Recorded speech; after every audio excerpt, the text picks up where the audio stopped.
औज़ुबिल्लाहिमिनश्शैतानिर्रजीम बिस्मिल्लाहिर्रहमानिर्रहीम अस्सलामु अलैकुम व रहमतुल्लाहि व बरकातुहू। सीरत नबी सल्लल्लाहु अलैहि वसल्लम। अनवान मोहम्मद सल्लल्लाहु अलैहि वसल्लम का सितारा चमका। मुल्क शाम का एक यहूदी ऐस मक्का से कुछ फासले पर रहता था। वो जब भी किसी काम से मक्का आता, वहाँ के लोगों से मिलता तो इनसे कहता, बहुत करीब के ज़माने में तुम्हारे दरमियान एक बच्चा पैदा होगा। सारा अरब इसके रास्ते पर चलेगा, इसके सामने ज़लील और पुस्त हो जाएगा। वो अजम और इसके शहरों का भी मालिक हो जाएगा। यही इसका ज़माना है। जो इसकी नबूवत के ज़माने को पाएगा और इसकी पैरवी करेगा, वो अपने मकसद में कामयाब होगा। जिस खैर और भलाई की वो उम्मीद करता है, वो इसको हासिल होगी। और जो शख्स इसकी नबूवत का ज़माना पाएगा मगर इसकी मुखालफत करेगा, वो अपने मकसद और आरज़ुओं में नाकाम होगा। मक्का मुअज़्ज़मा में जो भी बच्चा पैदा होता, वो यहूदी इस बच्चे के बारे में तहकीक करता और कहता, अब भी वो बच्चा पैदा नहीं हुआ। आहर जब नबी करीम सल्लल्लाहु अलैहि वसल्लम इस दुनिया में तशरीफ़ लाए तो अब्दुल मुत्तलिब अपने घर से निकलकर इस यहूदी के पास पहुँचे। इसकी इबादत गाह के दरवाजे पर पहुंचकर इन्होंने आवाज़ दी। ऐस ने पूछा, कौन है? इन्होंने अपना नाम बताया। फिर इससे पूछा, तुम इस बच्चे के बारे में क्या कहते हो? इसने इन्हें देखा, फिर बोला, हाँ, तुम ही इसके बाप हो सकते हो। बेशक वो बच्चा पैदा हो गया है जिसके बारे में मैंने तुम लोगों से कहा करता था। वो सितारा आज तुलू हो गया है। इन्होंने अपना नाम बताया। फिर इससे पूछा, तुम इस बच्चे के बारे में क्या कहते हो? इसने इन्हें देखा, फिर बोला, हाँ, तुम ही इसके बाप हो सकते हो। बेशक वो बच्चा पैदा हो गया है जिसके बारे में मैंने तुम लोगों से कहा करता था। वो सितारा आज तुलू हो गया है जो इस बच्चे की पैदाइश की इलामत है। और इसकी इलामत ये है कि इस वक्त इस बच्चे को दर्द हो रहा है। ये तकलीफ इसे 3 दिन रहेगी और इसके बाद ये ठीक हो जाएगा। राहब ने जो ये कहा था कि बच्चा 3 दिन तक तकलीफ में रहेगा, तो इसकी तफसील ये है कि आपने 3 दिन तक दूध नहीं पिया था। और यहूदी ने जो ये कहा था कि हाँ, आप ही इसके बाप हो सकते हैं, इससे ये मुराद है कि अरबों में दादा को भी बाप कह दिया जाता है। और नबी करीम सल्लल्लाहु अलैहि वसल्लम ने एक बार खुद फरमाया था, मैं अब्दुल मुत्तलिब का बेटा हूँ। यहूदी ने अब्दुल मुत्तलिब से ये भी कहा था, इस बारे में अपनी ज़ुबान बंद रखे, यानी किसी को कुछ ना बताएं, वरना लोग इस बच्चे से ज़बरदस्त हसद करेंगे। इतना हसद करेंगे कि आज तक किसी ने नहीं किया।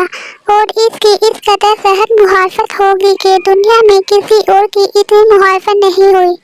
पोते के मुतल्लिक ये बातें सुनकर अब्दुल मुत्तलिब ने ऐसे पूछा, इस बच्चे की उम्र कितनी होगी?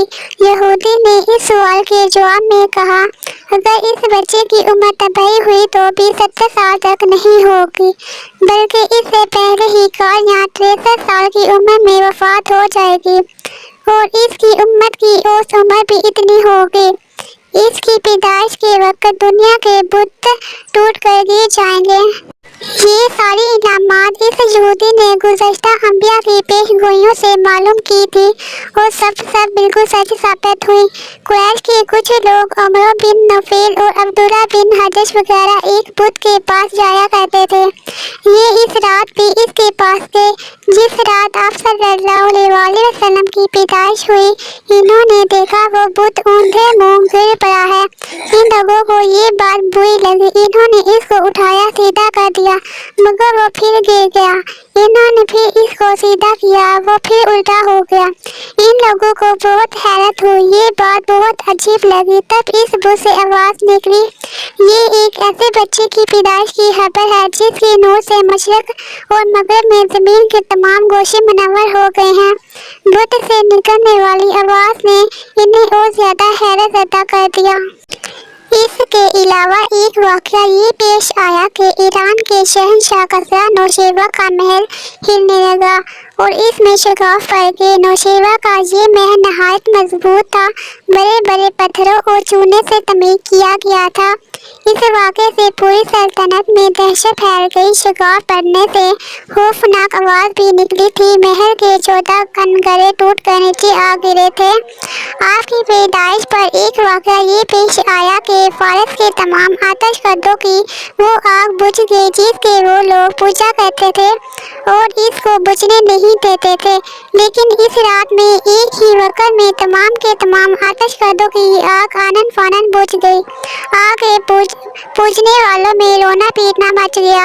کسریٰ کو یہ تمام علامات ملی تو اس نے ایک کاہن کو بلایا۔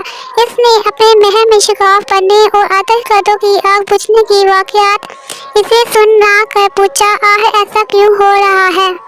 وہ کاہن خود تو جواب نہ دے سکا، تاہم اس نے کہا، ان سوالات کے جوابات میرا ماموں دے سکتا ہے، اس کا نام ستیح ہے۔ نوشیروان نے کہا، ٹھیک ہے، تم جا کر ان سوالات کے جوابات لاؤ۔ وہ گیا، ستیح سے ملا، اس سے یہ واقعہ سنائے۔ اس نے سن کر کہا، ایک ایسا والد نبی ظاہر ہوں گے جو عرب اور شام پر چھا جائیں گے اور جو کچھ ہونے والا ہے ہو کر رہے گا۔ اس نے یہ جواب کسریٰ کو بتایا۔ اس وقت تک کسریٰ نے دوسرے کاہنوں سے بھی معلومات حاصل کر لی تھی۔ چنانچہ یہ سن کر اس نے کہا، تب بھی ابھی وہ وقت آنے میں دیر ہے، یعنی ان کا غلبہ میرے بعد ہوگا۔ پیدائش کے 7ویں دن عبدالمطلب نے آپ کا عقیقہ کیا اور نام محمد رکھا۔ عربوں میں اس سے پہلے یہ نام کسی کا نہیں رکھا گیا تھا۔ قریش کو یہ نام عجیب سا لگا، چنانچہ کچھ لوگوں نے عبدالمطلب سے کہا، اے عبدالمطلب، کیا وجہ ہے کہ تم اس بچے کا نام اس کے باپ دادا کے نام پر نہیں رکھا بلکہ محمد رکھا ہے؟ اور یہ نام نہ تمہارے باپ دادا میں سے کسی کا ہے نہ تمہاری قوم میں سے کسی کا ہے۔ عبدالمطلب نے انہیں جواب دیا، میری تمنا ہے کہ آسمانوں میں اللہ تعالیٰ اس بچے کی تعریف فرمائے اور زمین پر لوگ اس کی تعریف کریں۔ محمد کے معنی ہے جس کی بہت زیادہ تعریف کی جائے۔ اس طرح والدہ کی طرف سے آپ کا نام احمد رکھا گیا۔ احمد نام بھی اس سے پہلے کسی کا نہیں رکھا گیا تھا۔ مطلب یہ کہ ان دونوں ناموں کی اللہ تعالیٰ نے حفاظت کی اور کوئی بھی یہ نام نہ رکھ سکا۔ احمد کا مطلب ہے سب سے زیادہ تعریف کرنے والا۔ علامہ سہیلی نے لکھا ہے، آپ احمد پہلے ہیں اور محمد بعد میں، یعنی آپ کی تعریف دوسروں نے بعد میں کی۔ اس سے پہلے آپ کی شان یہ ہے کہ آپ اللہ تعالیٰ کی سب سے زیادہ حمد و ثنا کرنے والے ہیں۔ پرانی کتابوں میں آپ کا نام احمد ذکر کیا گیا ہے۔ اپنی والدہ کے بعد آپ نے سب سے پہلے صوفیہ کا دودھ پیا۔ صوفیہ نبی کریم صلی اللہ علیہ وسلم کے چچا ابو لہب کی باندھی تھی۔ ان کو ابو لہب نے آپ کی پیدائش کی خوشی میں آزاد کر دیا تھا۔ صوفیہ نے آپ کو چند دن تک دودھ پلایا۔ انہی دنوں صوفیہ کے ہاں اپنا بیٹا پیدا ہوا تھا۔ آپ کی والدہ نے آپ کو صرف 9 دن تک دودھ پلایا۔